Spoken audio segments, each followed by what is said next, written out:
Hi dear students, कैसे हैं आप लोग? आशा करते हैं बहुत खुश और अच्छे होंगे। आज का अपना टॉपिक जो है वो है direct and indirect for class 10th और फॉर 12th के लिए भी हो सकता है। ठीक है, यूपी बोर्ड के लिए खास तौर से हो सकता है, सीबीएसई में भी पूछा ही जाता है। तो मैं ये जानना चाहता हूँ कि कितने बच्चे से लेंदी स्टडीज़ करना चाहते हैं। जो बच्चे लेंदी स्टडी करते हैं और उन्हें दिन भर बैठे रहते हैं, समझ में ही नहीं आता, या हमारी लेंदी क्लास हो तो उसमें समझ में हमें कुछ नहीं आता, तो ऐसी क्लास करने का फ़ायदा क्या है? अब हम आपको एक ऐसी ट्रिक बताने जा रहे हैं जिसमें आप सिर्फ वो जो काम जो एक घंटे में हो पाता है, आप उसे 5-5 मिनट या 2-2 मिनट में कर सकते हैं। आइए चलते हैं हम अपने क्लास की तरफ।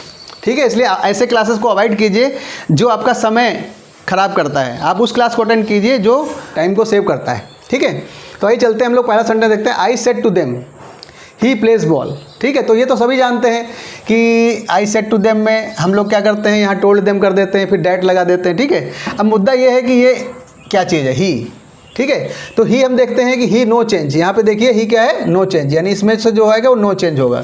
तो यहाँ पे हम लोग ही लिख देंगे। क्या लिख देंगे? ही लिख देंगे। लेकिन अब आती है प्रॉब्लम यहाँ पे, SAES। तो देखिए यहाँ पे रूल SAES होगा तो क्या करेंगे, सेकेंड फॉर्म लगाएंगे। क्या लगाएंगे? Second form. तो यहाँ पे इसका मतलब प्ले का क्या हो जाएगा? प्लेड। प्ले का हो जाएगा प्लेड, फिर आगे बॉल हो जाएगा। Simple, very simple, very simple. ठीक है, अगला सेंटेंस हम लोग देखते हैं। यू सेड टू मी, तो यानी यहाँ पे हम लोग क्या लिखते हैं? You told. इसको क्या कर देते हैं हम लोग? You told me. अब फिर से वही दिक्कत आती है, ये क्या बदलेगा, किससे बदलेगा? हम कुछ नहीं बोल रहे हैं, फर्स्ट पर्सन सेकंड पर्सन कुछ बोलना ही नहीं चाहते। सी है तो यहाँ देखेंगे सी, देखिए सी यानी नो चेंज, यानी इसका मतलब क्या है? No change. तो यहाँ पे क्या होगा? सी ही रहेगा। अब यहाँ पे एस आया है तो देखिए रूल्स में SAES के लिए क्या आता है? Second form. तो यहाँ पे कुक्स का क्या हो जाएगा? Cooked food. क्या हो जाएगा? Cooked food. नेक्स्ट देखते हैं, सी सेड टू मी। तो यहाँ पे देखिए सी टोल्ड मी हो गया, डैट हो गया। अब सवाल उठता है यहाँ पे यू आया है। अगर यू आता है तो क्या होगा? वो टू के बाद वाले से बदलेगा या अपने बगल वाले से बदलेगा। किसके बदलेगा? अपने बगल वाले से बदलेगा। कहने का मतलब यू किससे बदलेगा? अपने बगल वाले से बदलेगा या टू वाले के बाद से। देखिए यहाँ पे क्या लिखा है? यू टू के बाद से बदलेगा। ठीक है, तो यहाँ देखिए यू किससे बदला है? इससे बदल रहा है। तो यहाँ पे क्या लिखेंगे? मी का क्या हो जाएगा? आई। मी तो लिख नहीं सकते, आई लिखेंगे। तो यहाँ पे ED लगा हुआ है, देखिए देखिए यहाँ पे ED। तो क्या लगेगा? हैड। हैड के साथ थर्ड फॉर्म। तो यहाँ पे क्या लगाएंगे? Had cooked food. ठीक है बच्चों, फिर अगला सेंटेंस देखते हैं। यहाँ पे भी वही है, said to, you said to him I played. तो यहाँ पे प्लेड है ना ये, लेकिन ये आई किससे बदलेगा? तो देखिए आई किसके लिए है? सब्जेक्ट से, यानी सब्जेक्ट कौन है यहाँ पे? ये। यानी यह समझ लीजिए कि अगर आई और वी आएंगे, आई और वी, अगर यहाँ पे आई और वी होगा तो हमेशा पहले वाले से बदलेगा।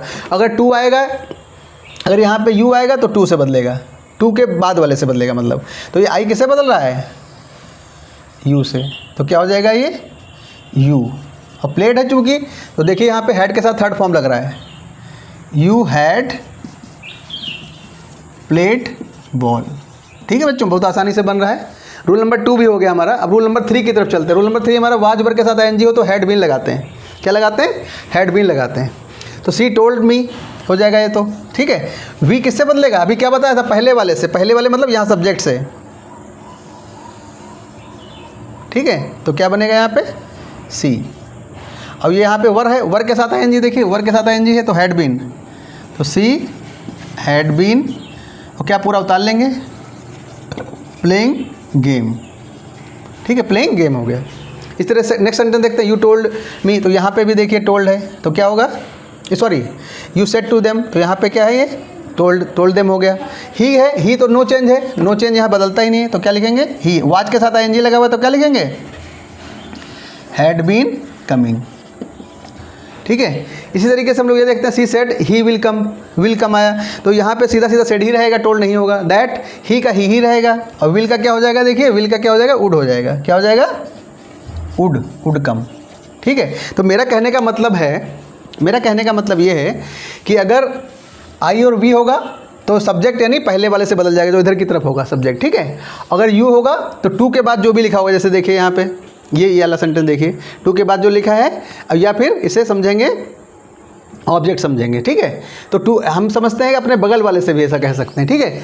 तो ये आसानी से समझ में आया। एक लेंदी क्लास 1 घंटे में पढ़ने के बाद हमें कुछ भी समझ में नहीं आता है, व्हाट ऑल दिस। तो मैं सोच कर ही हैरान हो जाता हूँ कि ऐसे क्लासेस को बच्चे क्यों देख रहे होते हैं। आप एक स्मार्ट क्लास कीजिए। अगर आप चाहें तो मैं इसी 5 मिनट को इसी के इंट्रोगेटिव एंड निगेटिव्स वो भी सेंटेंसेस मैं साथ में बता सकता हूँ, WH वाले टाइप के भी बता सकता हूँ एक साथ में।